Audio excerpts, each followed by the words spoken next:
السلام علیکم ورحمۃ اللہ وبرکاتہ۔ ہمیں کب خود کو حالات کے مطابق ڈھالنا ہے؟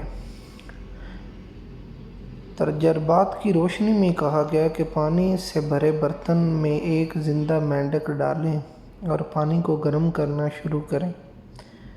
جیسے ہی پانی کا درجہ حرارت بڑھنا شروع ہوگا، مینڈک اپنی باڈی کا درجہ حرارت پانی کے مطابق ایڈجسٹ کرنے کی کوشش کرے گا۔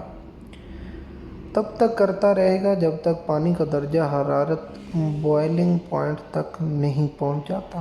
جیسے ہی پانی کا ٹمپریچر بوائلنگ پوائنٹ تک پہنچے گا تو مینڈک اپنی باڈی کا ٹمپریچر پانی کے ٹمپریچر کے مطابق ایڈجسٹ نہیں کر پائے گا اور برتن سے باہر نکلنے کی کوشش کرے گا، لیکن ایسا کر نہیں پائے گا کیونکہ تب تک مینڈک اپنی ساری توانائی خود کو ماحول کے مطابق ڈھالنے میں صرف کر چکا ہوگا، اور بعد ہی میں کچھ دیر بعد مینڈک اپنی جان کی بازی ہار چکا ہوگا۔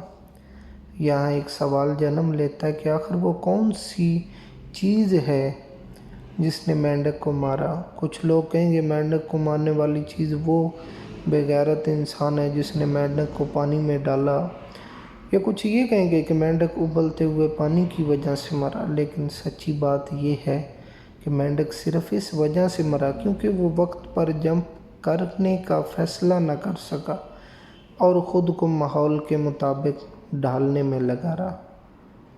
دوستو، ہماری زندگی میں بھی ایسے لمحات آتے ہیں جب ہمیں خود کو حالات کے مطابق ایڈجسٹ کرنا پڑتا ہے، لیکن ایسا کرتے ہوئے ہمیں اس بات کا ضرور خیال رکھنا چاہیے کہ کب ہمیں خود کو حالات کے مطابق ڈھالنا ہے اور کب حالات کو اپنے مطابق۔ اگر ہم دوسروں کو اپنی زندگیوں کے ساتھ جسمانی، جذباتی، مالی، روحانی اور دماغی طور پر کھیلنے کا موقع دیں گے تو وہ ایسا ہی کرتے رہیں گے۔ اس لیے وقت اور توانائی صرف بچاتے ہوئے جمپ کرنے کا فیصلہ کریں اور کامیابی حاصل کریں۔ جزاک اللہ۔